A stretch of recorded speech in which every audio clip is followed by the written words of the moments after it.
All right. Mr. Campbell, how are you, sir? Am I there? Can you hear me? We can hear you. You're loud and cloud. Oh, yeah. Hold on. I'm getting myself twice. I'm only getting myself once now. How are you going now, Tim? I'm fucking good, mate. I'm great. Yeah. You're very foul-mouthed, aren't you? Don't start with me. Foul-mouthed. Now, I said that you rang me. You rang me the other day, and I was in a meeting, and everybody didn't believe me that it was you until you started swearing. Yeah. And then I was, shit, I gotta get out there. Yeah, I'm notoriously foul-mouthed, but I think I'm going to behave myself tonight because I don't know who's listening. You know, what say there are good Christian people listening. What say there are families with young children sitting around hoping for something, you know, illuminating and inspiring and godly, and they get a you and I saying fuck all the time. Well, here's the funny thing is we have this thing on Twitch and it's called emotes, so they're like emojis, and I have Bible ones for that kind of. You know, just to, right. I put the Bible out there, you know? Yeah. So anyway, okay. Okay. Well, so I'm so delighted to be on your show. It's because I don't really know much about Twitch or anything, but a lot of people have told me how much they enjoy you and like you and value you. So I'm honored to be with you, Tim. Oh, John, I love how you lie. Okay, because I wouldn't be here if people had said you were a dick. I wouldn't be here. That's true. Well, I am a bit of a dick, though. I'm a bit of a dick. Yeah. I think we all got a little bit of dick in us. No, you know, some more than others. Scott Game. Someone called Scott Game. Fuck this dude really talking to John Campbell. That's the truth. If you say you've got game yourself, though, you know the old adage, self-praise is no praise at all. Oh, well, fuck, you're in the wrong chat because I fucking speak my praises very well. I'm actually. This is not an interview for me, John. This is a job interview for me. I'm here trying to score me some TVNZ points right now. Yeah. Anyway, let's get into this, eh? Yeah. All right. I just need to say this. I think this is. Have you seen the movie Us? I don't think so. What's it about? Jordan Peele. It's like a family that has an alternate reality, and reality takes over. No. Mate, no. Is it good? It's fucking great. Is it? Me and you, I am your us flipped. Okay, so like, it's like another universe. It's uncanny some of the some of the similarities we have, mate. It's uncanny. Yeah. I just want to say hi to Y69. I'm loving the comments on the side. They're bloody great. Oh, there we go. See, this is something, you know. This is what we need on TV, man. Yeah, we need way more of this. Yeah. So also we have so at the end I get everybody's see, there's Optimus Dave saying, holy fuck, it is John Campbell. Everyone thought it was going to be John Campbell, the farmer from Canterbury. Yeah. Oh. No, I'm a Hurricanes man. I'm not from Canterbury. Optimus Dave. Holy fuck, it's John Campbell. Shoulder. Fuck. All right, John Campbell, mate. We're going to get into our fucking time machine, mate. Okay? We're going to go back. We're going to go back to the roots. That's what I'm about. Okay? I want to know what makes John Campbell John Campbell. All right? You grew up in Wellington, mate. All right? Wellington Coal, right? Yeah. Yeah, how was Wellington Coal when you were there? What was that, like 76?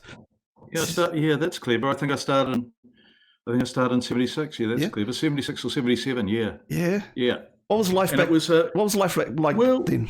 Well, my you know, I didn't know much. I was fairly unworldly. I mean, I don't know how serious you want me to be, but you know, when I was 13, I was fairly unworldly. I'd grown up in a kind of middle class family, and my parents were, you know, upwardly mobile. And Wellington College was a pretty white school. There was about 1,000 kids in it, and I would say maybe 950 of them were Pākehā, maybe more. And I didn't really have much experience of the world. I wasn't worldly. I didn't know much. I didn't, you know, and Wellington College at first was wonderful for about the first couple of years. But at some stage, I don't know what it was, but I started to feel, I don't know, that there was a degree of, you know, conformity and rule obeying, and that some of the rules weren't that good, and so I became slightly rebellious, not really wildly rebellious, and a little bit angry and punk rock came along and gave me a sense of identity. I was talking to Shane Carter today from Straight Jacket Fits, and he said punk rock gave him a tribe to join, and that's exactly how I felt. Suddenly there was a place to go and kind of be angry about your elders and betters. I think in hindsight, Wellington College was a much better school than I gave it credit for, but I wasn't in the mood to see its virtues at the time. I regret that now. I think I probably wasted my schooling. The cane was that thing. So was there a man called Mr. Bradley that gave you the cane? It was Mr. Bradley. Mr. Horse, right? Master. Yeah, Horse Bradley. God, how do you know this? Because you're John Campbell, mate. I had to do my research. Yeah. You've just opened up a can of worms, my friend. All right, we're just open. But was he like the butch fella that would just give everyone a hiding? No, well, he was quite an elderly man by the time I got there, and he was the discipline master, and he caned you. But most of the teachers could strap you, and some of the teachers could cane you. I always found that's weird. Is really weird for an adult to hit a kid in those circumstances, often in quite a public way. There were teachers who liked to do it in front of the class and stuff. It's bizarre shit, in my opinion. And I'm pleased that stopped not long after I left school. The government stopped it, and I'm really pleased they did. So, of a younger generation, did they just used to just pull your pants down, mate, and just hit you in the bum? No, your pants remained on, but they caned you or strapped you on the bum, and the cane was a narrow piece of bamboo. It really hurt. The strap burned. It didn't hurt as much, but it was painful. It was also kind of humiliating and degrading and just completely inappropriate. And a lot of the teachers, there were teachers at Wellington College who never strapped and caned you. And the kids loved them and respected them. A lot of the teachers that used it didn't have terribly much respect from their class. It was a weird time in history, homosexual law reform hadn't happened. We were, the Waitangi Tribunal was only just becoming a thing. Māori was only just becoming an official language in New Zealand. We were, people are nostalgic about the old days, but I think we're a much better, more inclusive, more decent country now than we were when I was a kid. I think the only kind of people that were like reminiscent of those old days were just white people, white men. Do you agree? Yeah, absolutely. Who had the totality of the power, and some of them weren't that keen to share the sandpit. Yeah, I absolutely agree with you. Was I've done some more research on you, mate. I'm trying to be the Nardwuar of New Zealand. You know Nardwuar? Yeah. Mr. Harvey Reese. Mr. Harvey Reese, was he checking those socks for those garters? Yeah. There were shots. Harvey Reese for people listening, Harvey Reese became the principal when I was about halfway through college. But before him, there was a guy called Seddon Hill who was very old school, and we used to have sock inspections. Shit. And you had to turn your socks up to prove you were wearing garters, and if you weren't, you could get the strap or a detention. It's just bizarre to think about it. Really. I know. You think about that now, that would never happen. No. Yeah, I mean, yeah. I'm in the education realm, and mate, you look a kid the wrong way. Shit, you're getting a couple. Yeah, you say the wrong thing. Yeah, I am. Are you a teacher, Tim? Yeah, I am. Oh, yeah. I am. I don't really like to flaunt it too much, because. What do you teach? Intermediate. And good kids? Yeah, great kids, mate. But this is my interview, mate, John. I just want to. No, hey, Come on, John. TV 131 is saying that they had garter inspection back at Mags in the day. Mags back in the day. Look at that, eh? Oh, man, I used to just put sellotape around my socks and then just flop them up. I went to Moneydale Intermediate. That was a little bit different. That was a lot different. The bloody things just dropped out because I'm old and tired. Hold on, here we go. Oh, fucking hell. You got me? Yeah, I got you, bro. I got you. Good man. All right. So anyway, bro, what do you know about Kenny's Cafe, bruv? Kenny's? Yeah, with the waffles and the cream, bruv. Where was Kenny's? It was in just down by Courtney Place, down by old Malvic, by you guys. Yeah. Kenny's. Oh, I used to go to Courtney Place after school a lot, but I don't remember Kenny's. Yeah. I remember the Fun Arcade where I used to go and play pin after school. Was that a lovely fish and chip shop? Fun City. What was it called? Fun City. Yeah. I've done my research, John. How do you know this shit? Because I've done my. But you're John Campbell. I have to know this. Yeah, fucking hell. Yeah. But no, mate.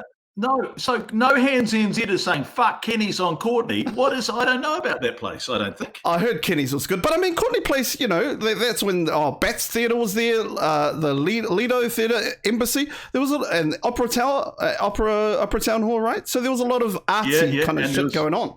And there was a venue there called the Last Resort Cafe, which was where bands played, and it wasn't licensed, so you could. So I started going to that when I was really young, seeing punk bands when I was about 15 or 16, and that was so exciting. I think it was a $5 door charge, and it was just a magic time, really exciting time. Any the Flying Nuns? Because I know you're a bit of a Flying Nun fan.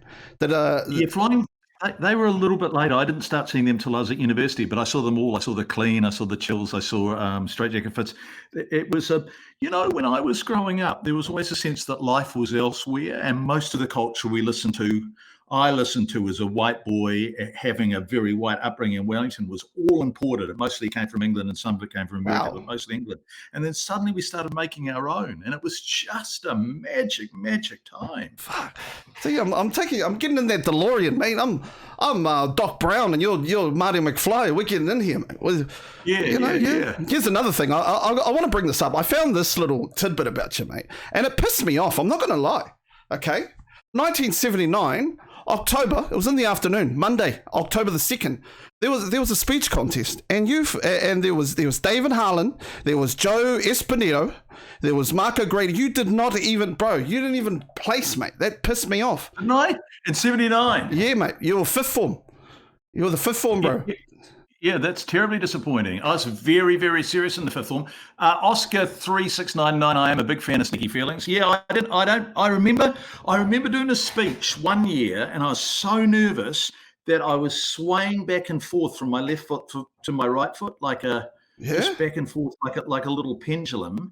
And then I looked out and I realized all the boys in the audience were swaying back and forth with me. The entire audience. Oh no, Jesus! Where do you go from there? Well, you're talking about the energy crisis. Was that the one? Yeah, that was the energy crisis speech. Holy shit! I'm a fucking professional, mate. I'm telling you. Hey, you're unbelievable. Mr. Cormack, do you ever feel like just go fuck you, Mr. Cormack? You should have fucking put me in number one. I waved back and forth. Now look at me. You punk, bitch. I haven't thought that terribly often over the years. Oh well, hey. I had beautiful friends. Shit, I had lovely friends. Yeah. I'm lucky, really wonderful friends. That makes the difference, eh? Like when you go to school, if you have some good mates, yeah. There wasn't many PI boys and that back then, eh? At your school? There was hardly any at Wellington College. Hardly any. Plenty now, eh? Shit. Yeah. And I think probably the ones who were there were the victims of some pretty unpleasant behaviour, I suspect, although I don't remember it. But I didn't know any PI boys at school. Amazing. Yeah, I know. Well, when Swidit did that Bunga song, fuck, mate, I thought of you, mate. I was like, bro, I bet John's onto this because I know you've got you love Swidit. Yeah, I do. I love Swidit, and we had a couple of boys on the program, and I do. I really like Swidit. I think, they're a fantastic band and clever songwriters, and that was a stunning piece of video making. Also, it was really confrontational. We played it on breakfast, and the reaction was it stopped people in their tracks. Everything about that is outstanding. Yeah, it's really strange how like like people of the white people. Okay, we could say white people. White people like kind of were like, really? Like that really, that's how you actually feel? And that pissed me off even more. It's like, yeah, duh. Like you fellas been treating us like this since the fucking, well, not me, I'm not of Polynesian descent, but since the fucking Dawn Raids or even before that. Like, I automatically thought of you. I thought, fuck, I bet. And I did see your interview with Spike and Smokey, and you can automatically tell you respected the craft. Yeah, well, I like the band. I like Swidit. I like the songwriting. I thought the anger in that song was just sublime. There was I didn't really discover rap until Public Enemy, and it was Fight the Power. I didn't because, I'd grown up in Wellington, a really white upbringing, and all my cultural influences were white, and all the music I listened to was white. And then suddenly, a guy called Mark Cuby, there was a really good show on Radioactive, which was a studio and radio station called Wednesday Night Jam, and I used to listen to it because I was really into new music, and it was hip hop, and I listened to it, and I don't know what year Fight the Power came out, but it was when I first started to notice rap music. You have to. It's 1989, a number. It came out in 1991. Of course. And so, Jesus, I was 25 in 89, and there's a chorus, there's a verse in it that goes, Elvis was a hero to most, but he never meant shit to me. Straight up racist, that sucker was. Simple and plain, motherfuck him and John Wayne. I'm black and I'm proud, I'm hyped and I'm amped. Most of my heroes don't appear on those stamps. No fucking stamps. And when I heard him say, Chuck D say Elvis was a hero to most, but he never meant shit to me, it really stopped me in my tracks. And then later when he says, I'm black and I'm proud, I'm hyped and I'm amped, most of my heroes don't appear on those stamps, it was a real moment for me when I understood that these people had a culture which had been appropriated and stolen and profited from and never acknowledged and never celebrated, and they were angry about it. And I just suddenly had this kind of epiphany where I thought, hell, wow, that's an entirely legitimate anger and a reasonable anger. And I kind of feel embarrassed that I hadn't thought of it before. And so I became obsessed with listening to it. And I just love that music. I would consider you the Chuck D of New Zealand journalism, mate. Have you ever thought about that? No, I haven't. I'd like to be the Flavor Flav. Flavor Flav was on fucking reality shows trying to get some clout. That's not you, mate. That's some other journalist that we won't name at the moment. But man, you know that line that doesn't appear on stamps? That's from a Spike Lee movie, actually. Spike Lee. Was a fantastic. In fact, that was the soundtrack to. That was the opening, the title sequence in that Spike Lee film. That's Oh fuck, what's the name of it? I know the chat will hit us. Brilliant. Do the right thing. There you go. Brilliant. Do the right thing. Shit, that's a good film. Yeah, such a good film. Yes. Yeah, man. So I know that you're a big rugby guy. Yeah. When did you start? When did you start loving rugby? I started playing rugby when I was a little kid, and my dad died a couple of years ago, but he worked very hard and wasn't around a lot. And his bonding was to take me to a rugby game. So the two of us would go to Athletic Park and would watch Wellington or the All Blacks very occasionally. Usually Wellington playing in the NPC, and they were our times together. And that was a really important thing for me. And I grew to love rugby and Athletic Park and the ritual of going to it and supporting the Wellington team. They were magic times, and it was beautiful. You played 4th 15, right, for the Wellington team? Yeah. I was never very good at rugby, but shit, I loved it. I really loved it. I don't know about John. I don't know about that. I've got some things here that said that you beat St. Pat's 82-0. What's that about? Yeah, I can't. I do remember some big wins, but when I left school, I played for a team called the Mixed Veggies Club Rugby, and I played. What a great name! It was fun. Shit, that was fun. Yeah, such fun. Yeah, and that's what sports needs to be. It's too serious these days.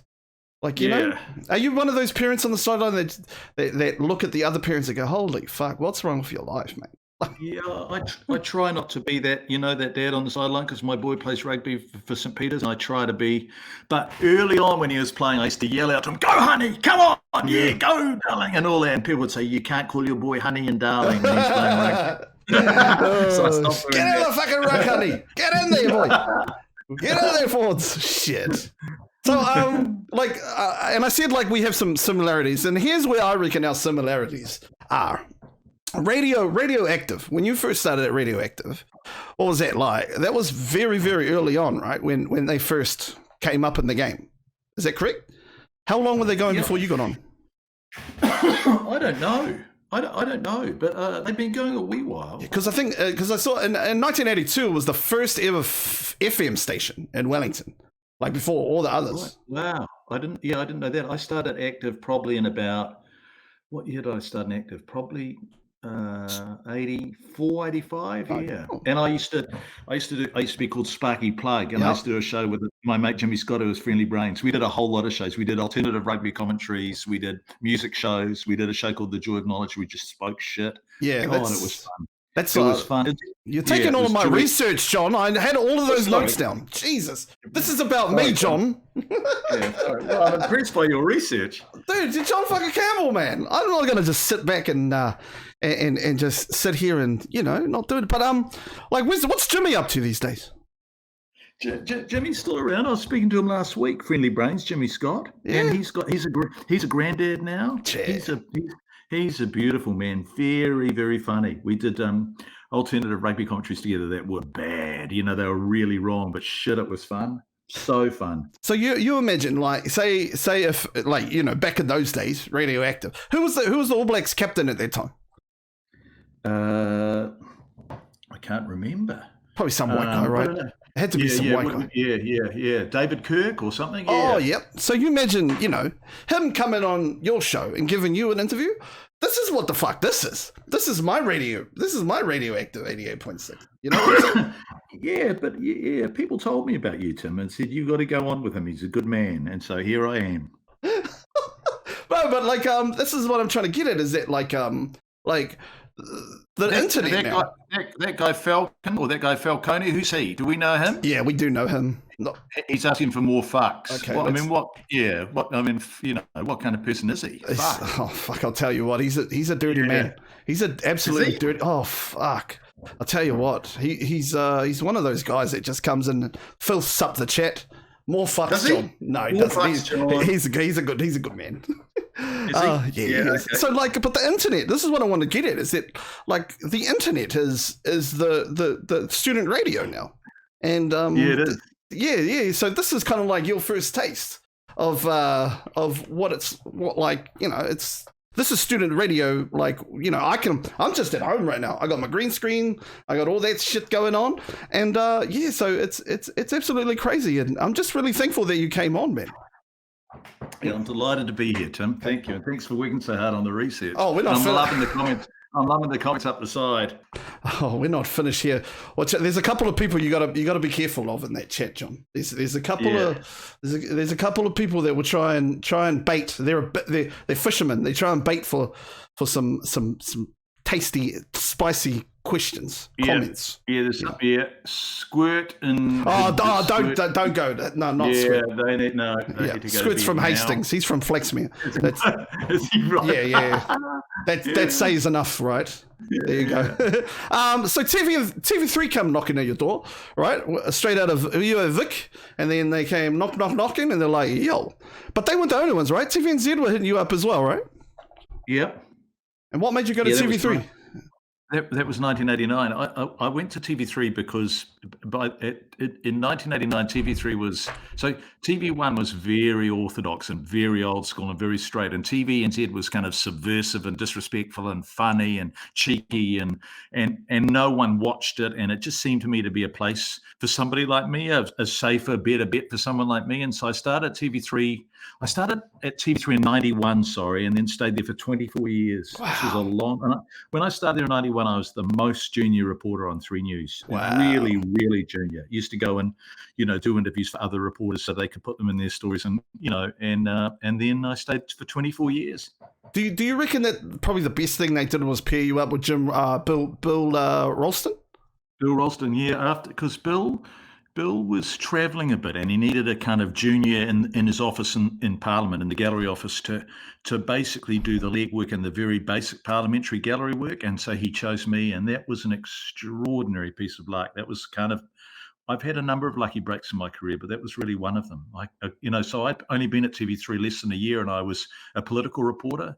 And I didn't really like being a political reporter, but it was an amazing experience, and it got me into doing political interviews, and a lot of stuff that followed happened as a result of that. Because you kind of, what was it like? I know, like, you were, because at the time they only had like one reporter, right? So like TV1 had two. They had Auntie Judy and Uncle Richard, right? Yeah, And that's then right. there was just fucking John. Like, was that like because they changed it up with you? But was there like it wasn't working, or you know what I mean? Back in those days. Yeah, so TV. So I started TV3 in '91, and in '98 their ratings were still so bad that and a guy called John Hawkesby was reading the news on his own, and Judy and Richard were just juggernauts reading the news Yeah. at TV1, and so they decided to match John Hawkesby with a female, so that it was a dual presenter combo, and they brought Carol Hirschfeld in, and then John Auntie Hawkesby Carol. left. Auntie Carol, my She's friend Carol, beautiful soul, isn't she? yeah, she's wonderful. And when she arrived, she suddenly didn't have anyone to read the news with. So she came from TV1 to read the news at TV3 with John Hawkesby, and John Hawkesby left. And so TV3 said, "Can you read the news with Carol until we find someone to replace John Hawkesby?" And Carol and I ended up reading the news together for 7 years. Yeah, it's crazy because, like, you know, like it's funny how sometimes media fucking flips shit. You know what I mean? Because there was so much. I don't know. Maybe it's just the things that I read, but they were like, "Oh man, fucking John fucking Hawkesby was old and cranky at old young little Uncle fucking Campbell comes in here and takes some things." But that's not the case, eh? No, Yeah. he left.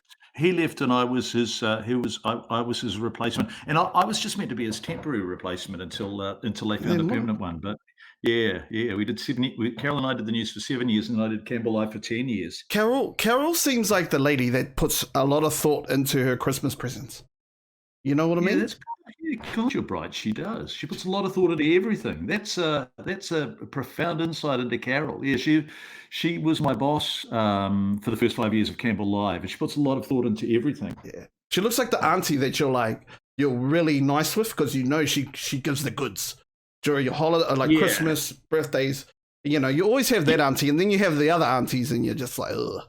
But you stay with the good ones. Yeah, but if you piss Carol off, you know about it. Mr. Vanderpants, is this the guy that was on Hunt for the Wilder People? That is me, Mr. Vanderpants. Mr. Vanderpants is he's one of my mods. He lives in Australia. He's an Australian. Is he? He's a good bugger though. He's a fucking good. Is bugger. he? Yeah. Actually, and we can say that he's one of my favorite Aussies. I have to be honest. There's not many of them. Yeah. But Mr. Vanderpants. He's a ginger too. Were you a ginger? Yeah, I wasn't ginger when I was quite auburn, but my son is ginger, really red. Yeah. Oh shit. All right, let's move on. Like here's something I want to really get your thing. Do you believe that the crusading journalism that you had like stretched audiences' patience and it was unsustainable? Because that's this is from Campbell Live. That's something that MediaWorks said, and I fucking want to fight somebody over this. I want to throw some hands because that's some bullshit. But that's what they reckon, right? That was the main kind of thing.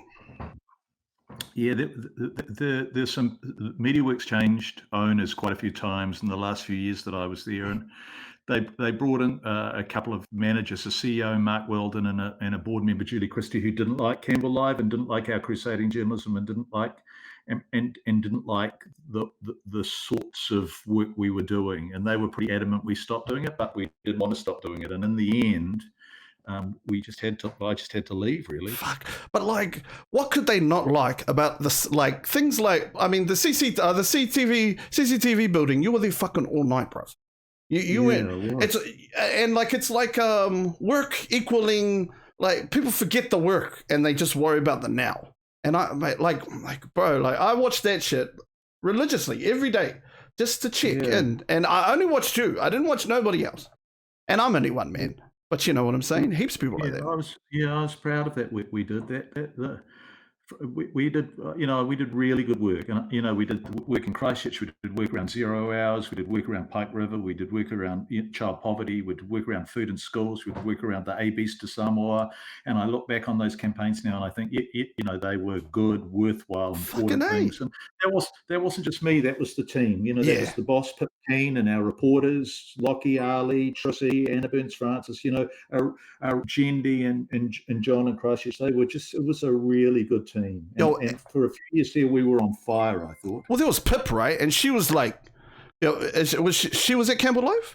Pip King? Yeah, So Pip, when Carol left to go to Māori TV, Pip replaced her, and I've been very fortunate to have some extraordinary bosses in my time, and Pip is one of the greats in New Zealand journalism. She's an extraordinary boss. She said, an absolutely brilliant boss. She came over to you with RNZ, or was she there before you? So we both went to Checkpoint at RNZ when Campbell Live ended. Yeah. Another thing that I want, Carol hired us. Yeah, Carol Herschel. Oh, there you go, Auntie Carol. See, I told you she's another thing that I fucking loved, mate. And I'm not loved in a way that I'm like, was the tsunami stuff that you guys did in Samoa? That was some mate. Like, how did you get through the day, bro? Like, that's what I want to ask. When the tsunami happened. When you went over. Yeah, I went over with Mihi Narangi Forbes and Arthur Rasmussen, the three of us. It was funny because by then I knew Samoa and I knew that coastline, and I was driving to work. The tsunami happened, and I was listening to the radio, and I remember thinking, shit, if it's hit that side, there's nowhere for people to go. So I called, and we used to always, it was a funny thing, but we always used to have our passports with us in a kind of overnight bag packed. And so I just called work and said, I'm going to the airport, see if you can get me on a plane. And Pip, who was the boss at the time, had only been there about a week, I think. And she said, oh, okay. And she said, I'll send a crew. And Arthur and Mihi, Arthur is Samoan, and they arrived, and the three of us got up there, and we went and we landed, and we went across that side of the island. And I just remember arriving, and there were dogs just howling and howling and howling, and all the structures had gone. And I kind of intellectually knew in a tsunami the structures would have gone, but when you arrive and see there is nothing left standing, and everything that isn't, and there's bits of wood and furniture and just strewn around, and it was horrific. And we had some unbelievable experiences. So it's just heartbreakingly sad that night and the next day, just things you can't kind of unsee. Yeah. And that was an extraordinary experience. I remember I love Samoa, and I love Samoan people. I remember the father with the 3-year-old. Oh yeah. Bro, yeah. Man, I was at home. How do you remember that? Oh boy, that was something. Yeah. Well, I don't remember it because it was, that, but I do remember just the kindness and the genuine caring that came out from you. And that's what all New Zealanders kind of have for you, bro. Like, I know you know that. Don't act like you don't know that. No. I just remember that. Yeah. He was looking for his daughter, and he found her, and she drowned. But the thing is, I'd never seen a drowned person before, and she didn't look drowned. She just looked like she was asleep. She wasn't bruised or battered. And so it took me a couple of seconds to comprehend that she wasn't unconscious or asleep, that she died. And because Mihi and Arthur and I were with him, you had to kind of take care of him. And so there he was, like any parent who would find their child in those circumstances. And then we walked back up to his village, and it was just absolutely devastating. But also, you've got to file for that night. You've got to get, and so it was a horrific. And it took me a long time to stop, seeing that scene. Yeah. At 3 a.m, waking up and just seeing that scene. It takes a long time to be able to not forget that, but deal with it in a way that you don't keep getting it in your mind's eye. I can, because I used to work for Child, Youth and Family before they were called. So I was in the residence. So the actual with the worst kids in New Zealand, the Bailey, the Pizza Hut kid, they took the delivery man and all of these ones. And I was, on thinking my 3rd day there, man, kid just got the sheets and went for it. And I can always kind of like, I know, it's that, I know what you're talking about. It's burnt in there. And it takes a while to try and, I don't know, get it. You'll never get it out, but it's horrible. Yeah, it's horrible. It's absolutely horrible, and you can see why people get exhausted by that kind of work. Yeah, I stopped working there because I had kids, and I was like, I don't want to come home fucking depressed and sad, and empty, and you've used you've used your energy at work, and yeah. and often, I used to. I mean, I this is a bizarre thing. It's such a stupid story to even tell, but I would do a really big day, and sometimes, you'd be at something like the tsunami or the earthquakes in Christchurch, and you'd be exhausted, and so, in order to make sure I had some energy on the way home, I'd buy one of those jumbo packs of jet airplanes and just literally eat a $5 pack of jet airplanes in about 7 minutes in the car, just open throating them basically, so that I walk through the door going, "Hi, everyone, Dad's home," like some kind of, sugar fueled lunatic, because you had nothing left there was nothing left in you at the end of that day. And I mean, like, you can kind of easily see why some of these high, there's people that always need to be on, you know what I mean? Like, not, I don't want to say celebrities, but well-known people kind of turn to like fucking drugs and shit like that, right? Because they need to escape. Yeah, drinking and that kind of shit. Yeah. Yeah. Man, I couldn't believe they got rid of you after all the Prime Minister of Samoa slammed that door on your arm, man. Yeah, he called me stupid.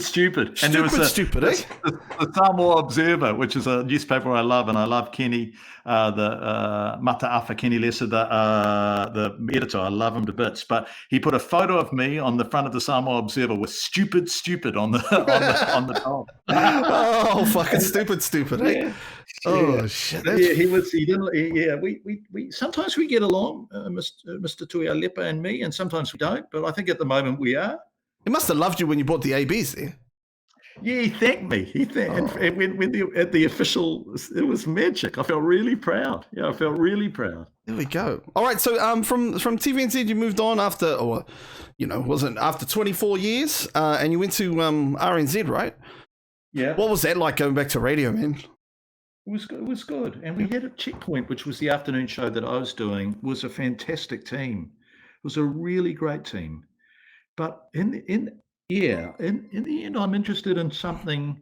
I'm interested in something that I'm not very good at explaining, and I'm still in pursuit of it. And so I did 2.5 years on Checkpoint, and it was great. But I needed to go off and do something else. And so I'm doing breakfast. I've been doing breakfast for the past year. But I'm the thing about RNZ is it's brilliant. Everything they do is brilliant. But their audience, by and large, already knows the stuff they're being told. So it's a highly educated kind of liberal audience. And I'm really interested in other audiences. I'm really interested in how, Donald Trump happened, and how Brexit happened, and how we've left a whole lot of people to the predations of the Murdoch empire and tabloid newspapers and all that kind of stuff. And we need to start taking journalism seriously across the board, not just public journalism, not just Radio New Zealand, but all journalism. We need to start treating all our listeners and all our viewers with respect. Otherwise, it's no wonder they get angry and they start believing crackpot theories, and they start supporting nationalist leaders, and they start talking about fake news and all that kind of shit, because we've kind of allowed them to do that. So I've become obsessed with making strong commercial journalism. I always have been, I guess, but it's something I'm really obsessed with. Yeah, that's it. Because it was ahead of its time when you think about it, with like live streaming, Checkpoint to YouTube and Facebook. That's something that like the bigger kids can't really, or I suppose they could do if they wanted to, but like that's why I think that's where TV's kind of going, right? Everything needs to be online. Yeah, it's interesting, isn't it? Because over the past 6 or 7 weeks, I haven't interviewed anyone in the studio. Every single person I've interviewed has been like you're interviewing me now over a computer, and we've used Zoom and Skype and stuff. And all of a sudden, it seems possible to do this. So there is a revolution unfolding in media. A lot of journalists losing their job, which is terrible. We need journalism. We need truth spoken to power, but also we need journalists also give the powerless a voice. And so, and we need diversity in our journalism for that reason. And we've got to protect journalism and make sure it's good, because otherwise we're in this shit. Because it is an art form, right? Would you agree? Good journalism? Yeah, good journalism is an art form. Good storytelling is an art form. It really is, yeah.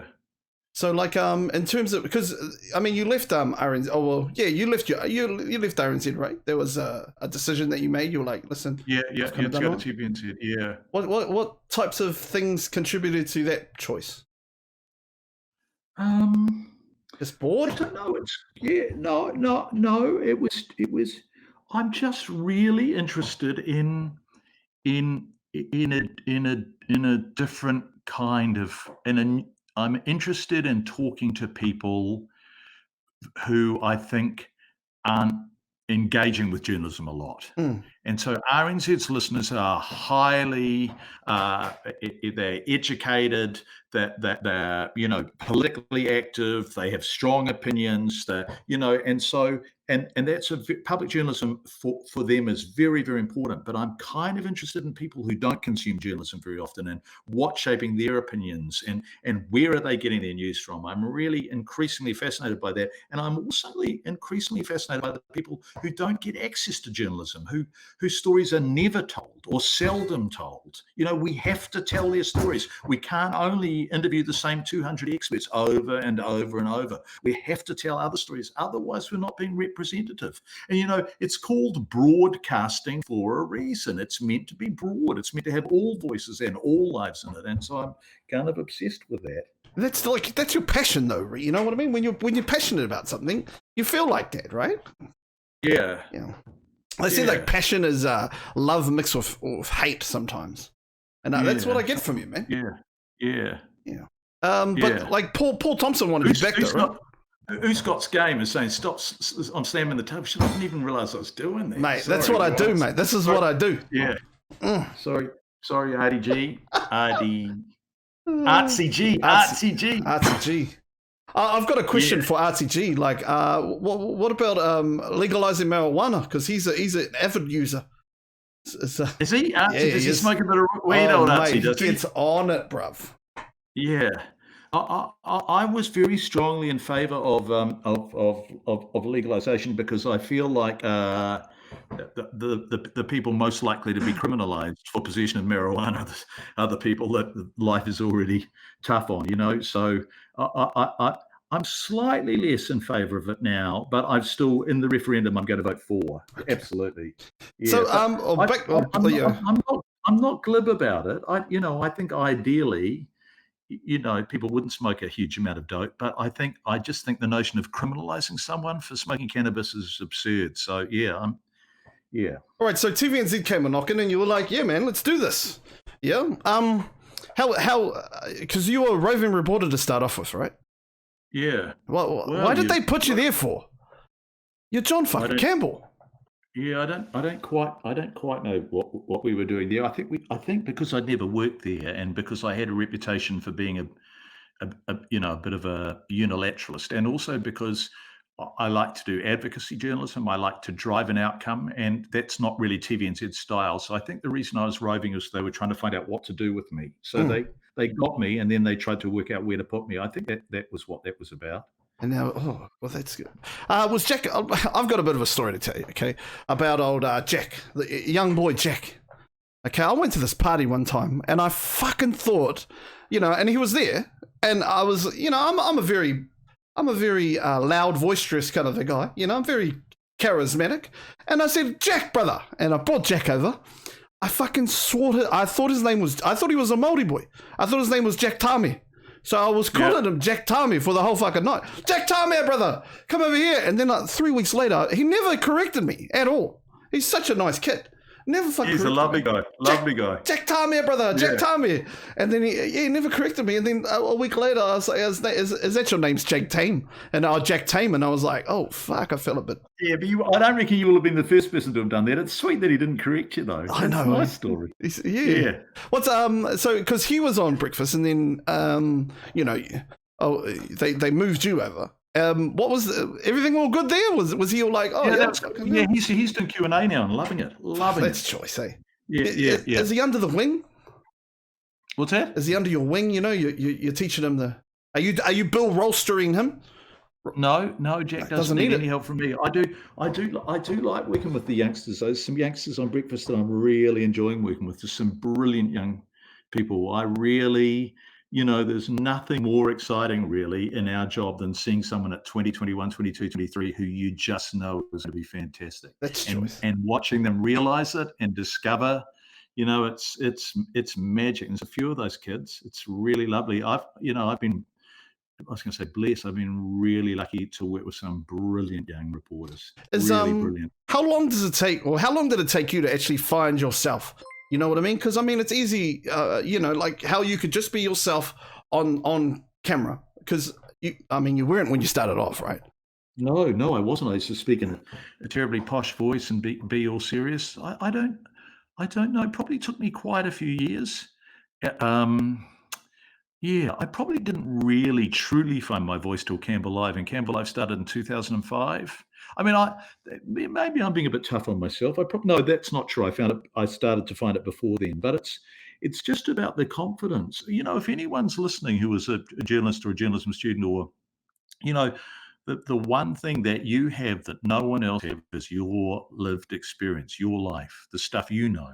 And so the most important thing, I mean, you've got to tell the truth, you've got to be fair, you've got to be rational, but also you've got to be authentically you, because no one else can be you. And it took me a while to learn that lesson. Yeah, and that's bless you. But that's like with anything though, any job you have. I mean, yeah. You're right there? Yeah, I'm good. Yeah, I'm good. Yeah. Serena, that's a lovely message. Serena is absolutely amazing. I'll tell you what, she does a lot of fundraisers on Twitch, and we got $3,000 for Kids Can. $3,000. Yeah. I had to drink, mate. I had to drink a whole fucking bottle of hot sauce, mate. You did not. I did. I did that. I did some eggs, raw eggs. Just I say, hey, you give me $100, I'll take a couple of shots of this hot sauce. Oh my gosh, John. Well, I'll send you the tape. I'll send you my sizzle reel. Okay, I'd like to see that. Oh shit. Yeah, Serena's absolutely amazing. She organizes a lot of our Twitch kind of meetups and helps us out. She's beautiful. And lives in Wellington too. Does she go? Oh yeah. My old hometown. Although I've lived in Auckland for 20 years now. 22 years. So you're still a Wellingtonian though. I'm a Hurricanes man, hard out. TJ's my man, and Artie, and they're just beautiful men. But I'm very fond of Auckland. I love the city now, and my kids are Aucklanders. They grew up here and went to school here. One of them still goes to school here, and that's important. Roots in the soil. That's where your children are. Is really important, I think. Yeah. Also, because you're up at 3 a.m., mate. Man, that must be tough. It's horrific. Yeah. I hate it every morning. Yeah, every morning. Yeah. So, they're brutal hours, but I'm enjoying the show, but I don't enjoy the sleep. I'm really getting by on very little sleep now. That's not healthy, I don't think. But you got to get up. You got to get up at that time to do the show. All right, John. Yeah. And I drive to work, and I look around, and most of the other cars on the road, and I think, where are you going? What bloody, are you going off to clean a building, or are you going off to work in a baking shop, or, what other jobs start at this hour? And I think, I'm a really lucky man to be going to the job I'm going to. So there's no point complaining about it. Do you think you've got your dream job, mate? Could it get any better? I'm a coffee man. Have I got my dream job? Journalism is my dream job. Yeah, I love journalism. I love it. I love being a journalist. Yeah. All right, man. We're going to get into some. So here's what we're going to do. We're going to get some crowd questions, some chat questions. It'll pop up on stream, so you'll be able to. I'll read it out to you though. Not that one. We could get rid of that one there. Oh, yeah. What's the worst? This is from Fid. Fid McGaulson asked, "What's your worst interview you've ever done?" You don't have to say no names if you don't want to.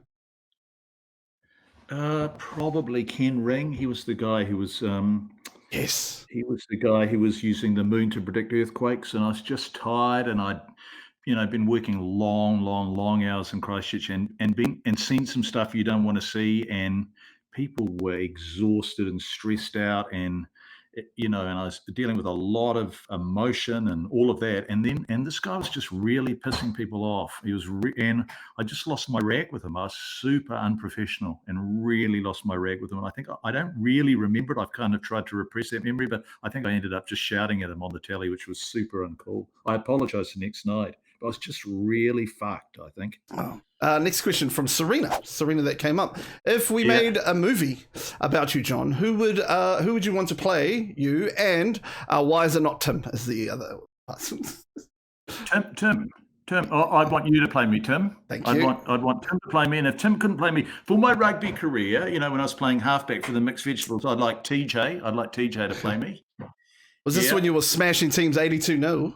Yeah, savage. Yeah. You also lost 40-0. Just got to put that out there to Parkway. I do my research here, mate. Yeah, we would have lost 40-0 to Parkway. Yeah, there were teams we regularly lost 40-0 to. Okay, next question. I heard John has an interesting and varied taste in music. What is John jamming at the moment? I listen to at the moment I'm listening to two forms of music, mostly hip hop, and which I just love. And what am I listening to? At the moment I'm listening to I'm really into a dude called Jay Electronica. I don't know why I like him so much, but there's something that he does. I just like. I'm really interested in hip hop that either tells me stories or takes me places that I don't know, because I'm a middle class white guy in New Zealand, and so or I'm interested in the experimentation, the kind of genre expanding, and so I'm just listening to a playlist that I listen to every day, and I change and alter. And so who's on it? A lot of Gil Scott Heron, a lot of Frank Ocean, a lot of Jay-Z, Jay Electronica, Avondale Bowling Club. I love Tom's music. Fuck. Royce the 5'9". I'm really listening to Chris Keys and Quell Chris, that new album of theirs, which is Innocent Country 2. I love it. Young Thug, Future, Drake, Earl Sweatshirt, Princess Nokia, Travis Scott. I like, and I like a lot of New Zealand music. Swit at GSP, David Dallas. I really love David's music. Mellow Downs. So I like that music a lot. Because you're always down at the old shenanigans, eh? Yeah, I've been the shenanigans for a while but I love it. I really like David and Lani. They're beautiful people, and David's it's been 3 or 4 years since David put an album out. We need a new one, so I don't know if David's listening, but we need a new record from him soon. Yeah, he's one of the best. Papatoi, born and bred. Is he? Yeah, man, Papatoi. Yeah. One of my favorites is Mareko, just because he speaks my language. He's from Manurewa. He's from the 267. And but great voice. I think voice too. Tom Scott is the best lyricist New Zealand has ever produced. Yeah, easily. If I listen a lot to over and over and over, it's probably the song I've listened to years gone by. It's probably the song I've listened to as much as any other song in the last couple of years. Sorry. And if you listen to the lyrics, it's a really striking kind of confronting autobiographical song. I mean, I don't know how much truth he's telling in that, but wow, it's good. When he was in Homebrew, he did a EP called Last Week. It's the most are you familiar with it, John? Yeah, I've listened to a lot of Homebrew. I think he's a clever man. So he's got it's 7 tracks on the EP. Monday, Tuesday, Wednesday, and he just goes through his week. Like, it's fucking amazing. Like, Monday he starts with the fucking alarm clock going off, and then having to get his ass up for work, and he's got no toothpaste in his fucking. He's a fucking genius. I think he's top 5 lyricists. Period. Like, for me. Yeah. He's a fucking genius. Yeah. Anyway, we could talk about hip hop all day, man. Me and you. Shit. I like. Who else do I like? I really like Tyler the Creator. Yeah. And I mean, you name him, I like him really. Bradley said, "Have you ever considered going into politics, John?" No. Not your buzz? No. I mean, sorry. Have I ever considered it? I have. I've thought about it briefly about 3 or 4 times, and instantly decided every time it's not for me. And it's just the crushing kind of nonsense of tribalism, like the way that they stand there and shout at each other. And even if the opposition did have a good idea, they never, I just think what I'm most interested in is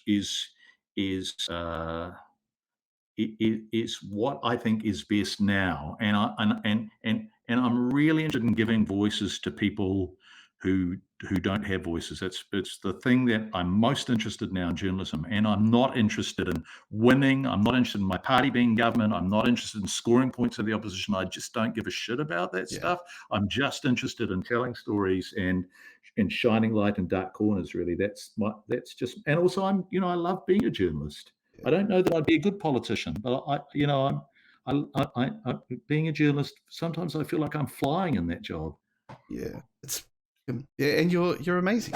Next question: thoughts on disability representation in the media and why there's not more of it? Yeah, it's a very good question. No Who asked that question? It's from No Hands, New Zealand. No Hands has no hands, and he plays video games online. Yeah, well, No Hands, you're exactly right, and I think, I would argue that the media has been slow to the party in representation across the board, and we're playing catch up in almost every aspect of being representative and reflective and democratic and true about how our country looks. But the group that we are slowest to catch up with, and we really need to do more work, is the disability group. So I agree with you 100%. And I apologise. Well, you're in a place like that's the thing about you. You have empathy and you understand, and you're on that soapbox. You can go and say stuff, and that's just but we need to to do more. Next one. What does John think about esports? What are esports? Esports are competitive sports that are played on video games for money. I need to get my son to answer that question. Okay. He's into it. Is he? What does he play? He plays basketball and football, and the other one that all the kids play, all the 16-year-old kids play. What's that? Fortnite. Okay, I gotcha. Yeah. Next question: What's the most stressful situation you've ever been put through professionally? So that's a good question. Who asked that? That was Charlotte's Cove. Charlotte's Cove is she's a streamer from Wellington. She's how do you know it? This is so impressive, Tim. I have to know my audience. You know what I'm saying? This is she's awesome. She is. Can somebody put in the chat what the pronoun I should use? She is. Someone will. She will. But yeah. Charlotte's Cove. Yeah. Well, Charlotte. What? Anyway. So anyway, she plays Tekken and she's a cosplayer. She's the best. Well, sometimes sometimes you've worked really, really, really hard to. So when I was doing Campbell Live, I would front the show, but we would all work on stories during the show. And sometimes you're editing a story, and it's the lead, so it needed to be ready to go here at 7:00. You're racing down to the studio, and you don't know whether it's finished or not. And so I would stay upstairs working with the editor, Toby or Kath or whatever brilliant editors we had. Then you would sprint downstairs thinking, and you're reading the intro, and Pip, the boss, or Carol, the boss, are in your ear, and they're saying, "Read slowly. The story's not ready yet." And so you've just got to, now that's not super stress. That's not life and death stress. But by that stage, you're kind of really hyped, and you're thinking, "Fuck." And you've put a lot of work into it, and you're thinking, is this going to make it to air? And because we were quite a small stuffed 5 days a week show, we often didn't have anything on the shelf. There would be nothing else to go. And so, so that there's a lot of adrenaline pumping. But is that real stress? I don't know. There are times when you're in the field and you're going to go live, and then your link drops out, and you're thinking, oh, fuck. Yeah. But I don't know. Sometimes what is stressful is when you have to approach someone to whom something really awful has happened. You have to go up and say, hi, do you want to tell your story? I remember going over to Greymouth after the Pike explosions, and the first 20 or 30 or 40 people that I said, hi, I'm so sorry about your loss, would you like to talk to me? They just go, fuck off, you vulture, leave us alone, go back to Auckland, and then you start to profusely sweat and think, oh my God, this is horrific. So yeah, that's quite stressful. Yeah. Next one is this is from Elastic Man. His real name is Maha. He's from Wellington. He's a great man. He says, "Are you wearing a suit right now?" No, I'm wearing jeans and a work shirt and a jersey. I'm sorry, I feel like I've let you down because you were in a suit. You look fucking Hey, fantastic, bro. they, You're they smart. say they say that you should be dressing for the job that you want, not the job that you Yeah, have, and that's why I'm yeah, dressed like this. I want your yeah. job, Well, John. I'm coming for you. you look super smart. Yeah, If I stand up, I won't though. Do you wear yeah, yeah. do you wear bottoms when you're on the news? Oh shit, yeah, yeah. I Yeah. mean, Clint Brown he used to do the Sport on 3 News. He used to just wear a pair of shitty old shorts. He didn't even bother to tuck his shirt in. But I always dress quite formally. I'm a super uptight white guy. I like to dress formally. So like sometimes so on my channel when I get subs, I stand up and I do a bit of a I muck around and do some talking. I love Ric Flair. He's my favorite wrestler of all time. And I'll put a little wig on and muck around, and they call them my haka undies because I just wear undies and nobody So knows. what are you wearing on your bottom half now? Because you're looking your top Yeah. half's looking fantastic. We don't want to talk about that, John. Okay. Oh, okay. Okay. Calvin Klein's, brother.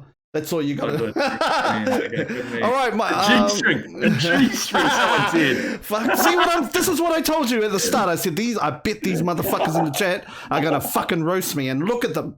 The bastard. Normally, when I come on with the suit, they or either start talking about wins appointments, or I've got a court date, or something like that. Okay. Next question. This is from my man Simba, who is a teacher. A red G-string. Don't read that, badly. John. You don't need to read that, okay, mate? Focus Okay. here. My man Simba, who is a teacher. He's a teacher at Cal. Where is he? He's in Mangere teacher. Great teacher, by the way. Intermediate teacher, just like myself. He says, what do you think about the education system in New Zealand? And what would you suggest to improve it? Well, both my children are in education, and they went to the local primary school, which I thought was just fantastic, and they loved it. And then one went to St Mary's and one went to St Peter's. St Peter's is a fantastic school. Boy, I think that's a beautiful school, and they're great boys at St Peter's. I think one of the things I would like to see us do more is have a curriculum that more strongly reflects the children in the school. So I still think, although I think NCR, I think we're working much harder to do this. But if you look at, for example, I was out at a school in Manurewa a year or two ago, and Rowendale, right? Yeah, and it was a really big primary school out there, the big one I think it's one of the biggest primary schools. Oh no, that's a small one. The biggest one would have been. I think it is. I think it's just Manurewa. There's a couple of anyway. I think I went to Manurewa Central. That was my school.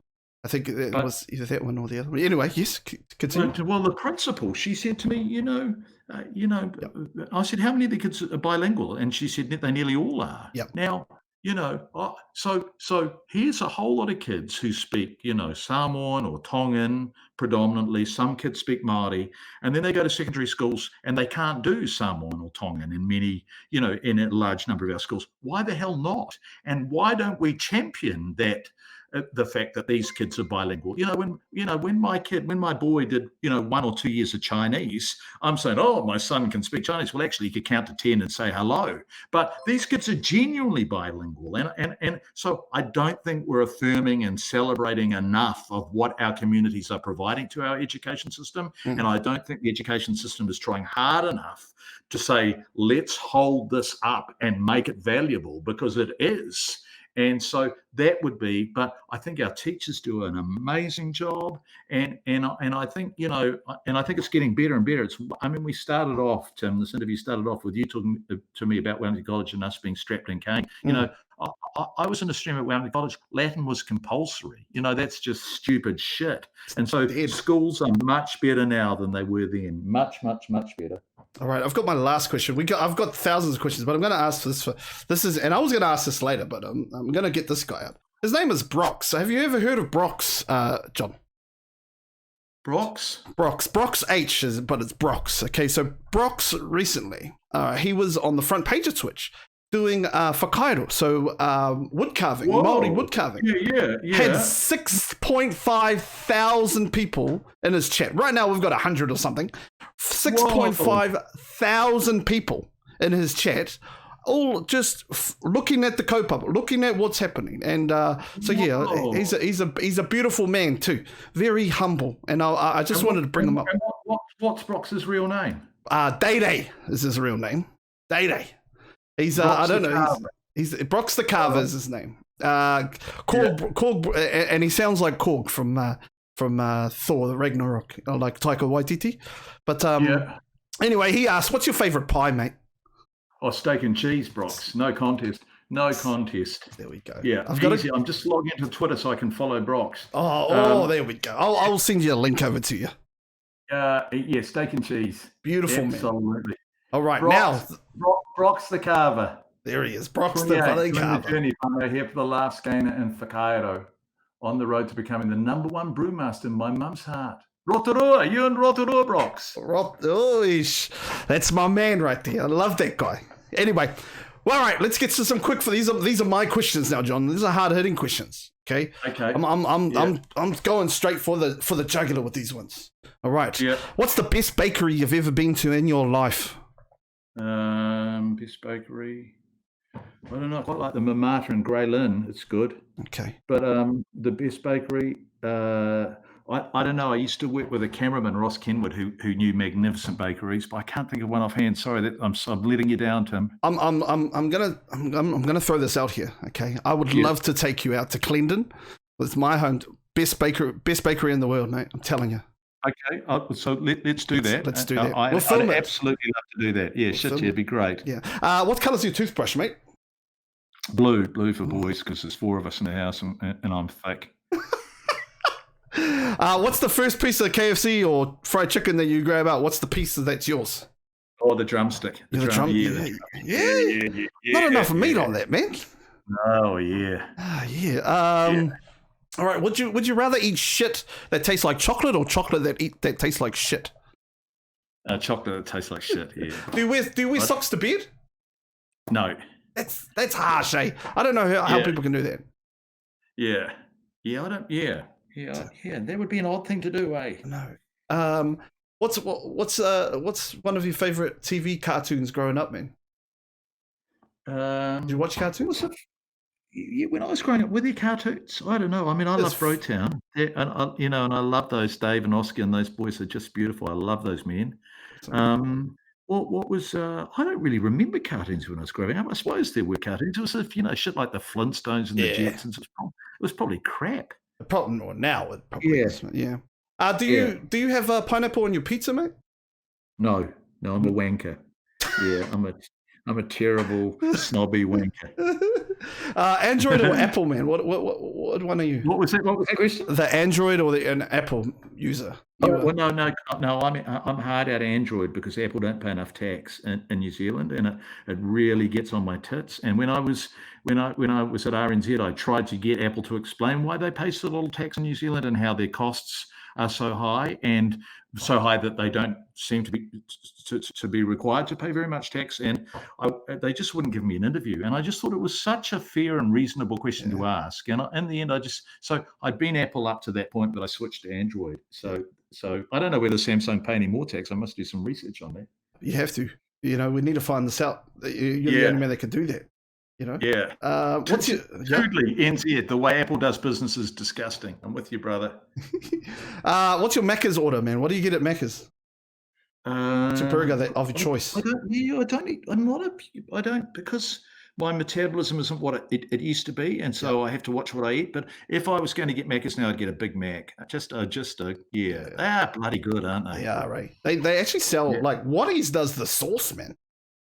Really? You can get the sauce. Next time you go to the supermarket, Waddy's burger sauce. There's 2 types. One is just normal, and the other one's like. You're joking. I'm fucking serious. I wouldn't lie to you, would I? Yeah. Come on, mate. Jeez. All right. Hard-headed questions now. All right. Why is the word Pākehā seem a bad word to white people? It's not. I don't see it as a bad word at all. Not you. I mean, in general, the general public. I don't know. You'd have to ask. I think that's changing. I think there are some people who just don't like sharing. Yeah. And there are some people who just think that their way of seeing the world is full and final, and that it requires no modification or breadth, and they're wrong. And also, not only are they wrong, they're missing out on something. There's a beautiful poem by Frank O'Hara called "Having a Coke with You," and he just describes this day. And at the end, he's walking through New York, and he realizes that no one he's passing is noticing the things that he's noticing. And the poem ends, "It seems to me they were all cheated of some kind of wonderful experience, which is not going to go wasted on me, which is why I'm telling you about it." And I kind of think those people who don't like being called Pākehā, who probably oppose the treaty, who probably don't like a whole lot of shit, are missing out on really good things. And you know what? That's their loss. Yeah, because I think it brings like, and this is just me. I'm very lucky. I'm half. So my mum is from Tiatiawa in Taranaki. My dad's also half. He's from Tainui. So like I kind of I've my whole life I've been able to play the fence, and I've living in South Auckland. You know, it's you can tell it's a good thing and a bad thing. Like I've had many people, you know, buzz out at me when I say a mihi at the marae, or I, you know, say karakia in Te Reo, and then, you know, like it's a very, very strange thing, and that's why I wanted to ask you. And I think it has a little bit to do with like some guilt shit, like, you know, the word Pākehā brings up some fucking memories of colonization and some of the bad shit that they did, you know. Yeah, and when you say they did, you know, past tense, the impacts of colonization are still, you know, I mean, 50% of our prison population is Māori now, and that is a terrible statistic. And if we look at educational outcomes, if we look at economic deprivation, you know, it's consistent phenomenon that the colonized people do really badly. If you don't confront and acknowledge that, then you are party to a lie.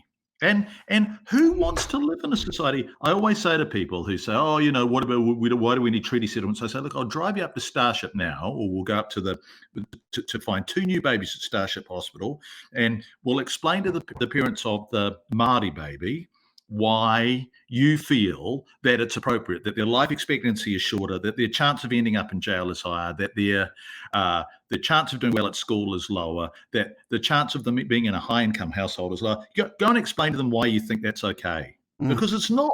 And no one thinks it's okay when you confront them with it in those terms. And it's our obligation to respond to this. Yeah. And like it's so fucking on point there.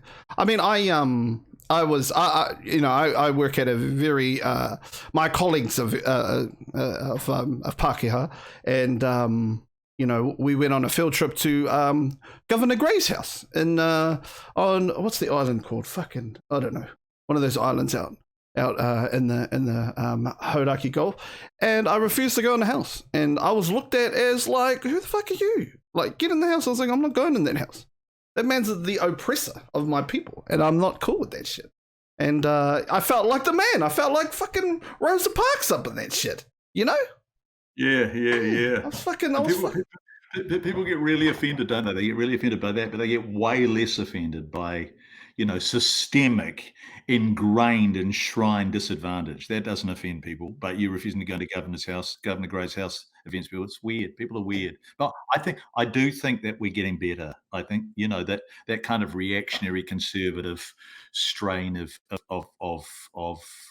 you know, white folk who don't like being called Pākehā and aren't interested in acknowledging the consequences of colonization, I think they are in fewer and fewer in number. Yeah, I just got a message in the chat, more like Brosa Parks, and which is fucking true. See, we get those smart ones in here. All right, is Christian Cullen, Jonalumu, Manonu, Tana Umanga, the greatest Hurricanes backline ever?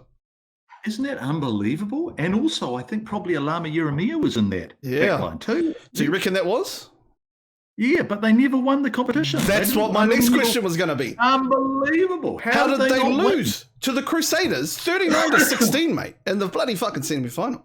How the hell is that? You know what I'm saying? I mean, if you think about that backline, that is just freakish. Unbelievable. And we still didn't manage to win the Super Rugby competition with that backline. Oh, fuck. What's going on? You know, these bloody Hurricanes. Yeah. Why is they've Yeah. only got 2 bloody championships, mate, compared to the old Blues that's Only got one. 3. No, two, only one. 2. No, they got 2. They got one before. I'm pretty sure they got. Oh, maybe I did my 2. Man. No, well, fuck. I prefer your version of the truth to mine. But Okay, hey, never mind. 16, I think. All right, if you had full control over TVNZ, John, and you can reboot one show from the past, reboot that shit. Which one do you reckon would be the one? I don't know. That's a good question. If I had full control of TVNZ, You'd employ me, wouldn't you? Yeah, I would, absolutely. And I'm a big fan of the work that Takariri does, and I'd like more people to see that. And so that would be one thing I would do. Yeah. It's a fantastic show. And also Tangata Pacifica, so I'd make sure that there was more of, there's lots of things I do. Yeah. Yeah. There's some classic ones, eh? There was some fucking classic ones. Top Town would be pretty interesting these days. Yeah. It'd be charming. It'd be really delightful. You wouldn't do town, you'd do suburbs, wouldn't you? It'd be really great. Some intense competition in Auckland. Yeah. I'll tell you which one that I kind of have a little, like, I reckon my style would match this, would be like, Mark and Matthew Ridge, when they did they went over to, they did they'd go over to fucking Japan, or they'll go traveling. I'd love to fucking do that shit, eh? Yeah. That would be a great. Yeah. I know some people who worked on those shows and shit, they had fun. Yeah. Fuck, that would be fun. Because you went to Japan, like, recently, right? I went there too. Did you go for the World Cup? No, I went just before the World. The day after the World Cup, I went over. And where'd you go? We went to Akihabara. We went to we stayed right next to Disneyland. I took my kids. Did you? Yeah. And did they love it? Oh, they fucking loved it, eh? But I just How ate old are too your much. kids? I've got a 11-year-old. The ones I know of, or all of them? The ones on the books. I've got an 11-year-old and a 7-year-old. My boy's 7 and my girl's 11. Yeah. Good ages. Yeah, lovely. Yeah. One's in my class, which is pretty cool. Oh, sweet. Yeah, it's pretty good. All right, next one. If you could build a super interviewer, what would it look like? What would you take off other interviewers and put onto the superhero interviewer? Whoa, that's a good question. Well, hearing that coming from you is fucking like giving me the mean feels, brother. Yeah, well, your research, I take your research, Tim, because you've really prepped this interview. And I take, I'm working with Jenny May at the moment. I take her empathy. She's a glorious human being. And I take Kim Hill's razor kind of precision, and I keep my own curiosity. I think I really enjoy my curiosity, and I take an American journalist called Joan Didion, her way of seeing, her sort of outside way of seeing. And then I'd like to have the real ability of Scotty and Stacey Morrison. So I build a bit of that in there, and I reckon with all of that, I reckon I'd be starting to get close to being a super interviewer. I had the biggest crush on Stacey. She's a glorious person. My Time, when she was on My Time, oh man, she was my favorite. I was like, someone called Solitaire Games says, Joan Didion is awesome. Shit, look at your audience, bro. But we're pretty diverse up in here, We're not just these gamers on the in the basement. I'm telling you. No. They've come for the journalism, and they've ended up with me. I'm the closest thing they have to journalism in this shit. Okay. Yeah. Oh, all right. Is there a guest that you could never get a good read on? Like body language, you could kind of read it, but you just like those kind of slightly kind of you can't read their social cues because they keep it to themselves. Is Winnie one of them? Yeah, I'm going to tell you a story. When I first started doing live interviews on TV3, and I was thrown into it because Bill Ralston left all of a sudden, so I started doing the live political interviews. This would have been, I don't know when this would have been, about mid to late 90s. And and I was doing my first ever live interview with Winston. It was one of my first ever live interviews on air. And Adrian, our floor producer, was counting us in. And so she goes 10, 9, 8, 7, 6. And then she stops talking because the mics are probably up, and she just does the rest with her fingers, 5, 4, 3, 2, 1, by just removing her fingers until finally there's only one finger, and then she points and you start talking. Well, about 3 fingers had gone, and Winston Peters just looked at me and he said really loudly, he said, you're out of your depth. You're just going to be no good at this. Oh. And you know, and I don't know what questions you're going to ask me, but they're going to be useless. And I remember thinking, fuck, did the audience hear that? What did he just said that, didn't he? And so then suddenly you're live on air and you go, oh, hello, everyone. And he's just sitting there grinning at me. Fuck, that's funny, man. He fucking was trying to psych you out. He's like, come on, you little young bitch, I'll get you. And of course you're thinking, has the audience just heard that? Do they know what's happened? And then you've forgotten your first question. He's sitting at you, looking at you, grinning. Is there anyone that's passed away that you were like, man, I wish I could have interviewed that person? Yeah, probably quite a few people. I'm interested because a lot of people change as they get older, and they look back on their lives and they think, I wish I'd done more of that, or I wish I'd, done less of that. So yeah, probably lots and lots and lots of people. And there's a lot of people now who will have real insight into what it's like to recover from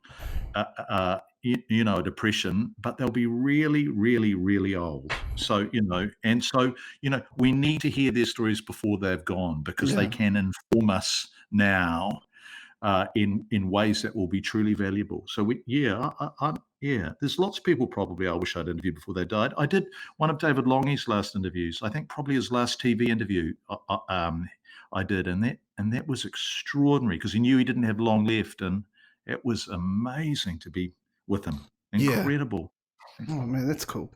Okay, here's a hypothetical question. There's an alien. There's 2 alien questions I want to ask you. Okay. Okay, an alien comes down and they go, hey, listen, we've selected these 3 people to get off the planet. We're going to take them back to our planet. Okay, and these 3 people are Brian Tamaki, Don Brash, or Mike Hoskins. Where does your recommendation go towards then? Well, I'd say the alien, take them all. Take them all. Fuck. Take them all. Take them all, Mr. Alien. Like, what's up fucking Mike Hoskins' ass, eh? Like, I know you probably can. I don't know if you can say some shit, but is he just one of those dudes that just does the hot takes just to keep relevant? That's what it looks like to me. Yeah, I don't know. He's like the fucking, do you know, like in Superman, there's the Bizarro Superman who's like the fucking flip side of that, He's the flip side of you. Like, you do your fucking diligence and you have a look if this is right, this is wrong, fucking A, like human shit, fucking real shit. But he does the opposite to that and he just fucking goes off. Man, what's all? Charlotte's Cove, she's bright, Charlotte's Cove. She's saying, say something, John. I'm sitting here quietly now. Okay, I'm talking for you because I won't get in trouble. Okay. Thank you. Thank you, TimProvise. Thank you very much. Is your surname? So say your surname for me. Provise. Is it Provise? Nah, it's not. I don't do. John, you got to understand. There's some crazy motherfuckers on the internet. Okay. Oh right. I say my fucking last name. Oh my gosh, I'm a bit of a big deal here. Okay. Yeah. I don't know if you see, but hey. See, I got control. If I the chat, I can say, let's get some woos in the chat, everybody, for old Uncle John. They'll put it through there. Now everybody is asking me to say the bloody predator question. Okay. Now listen. Okay. Woo. Who's got game? Woo. There we go. Yeah. You see. Lots of woos. Yeah. There we go. Fucking lots of woos, mate. Yeah. Okay, now the predator question, is a question that I ask everybody, and I feel that we're in a comfortable space where I can ask you this question. But I've got to say, mate, like, please don't think I'm some fucking idiot for asking you this question, okay? Okay. I asked it once, and everybody is like, yo, bring the predator question up, and it's. Did you ask Donald from Niche and Mystic this question? Yes, I did. Yes, I did. Okay, and he answered it. Okay. Oh, fuck it. I didn't want to ask the fucking predator question, but I'm going to do it because we're boys now. We're in the...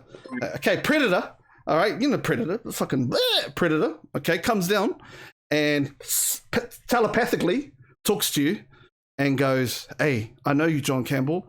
I'm a female predator. Okay, I need your seed for my planet." Okay? Oh no! Stop now! Fuck!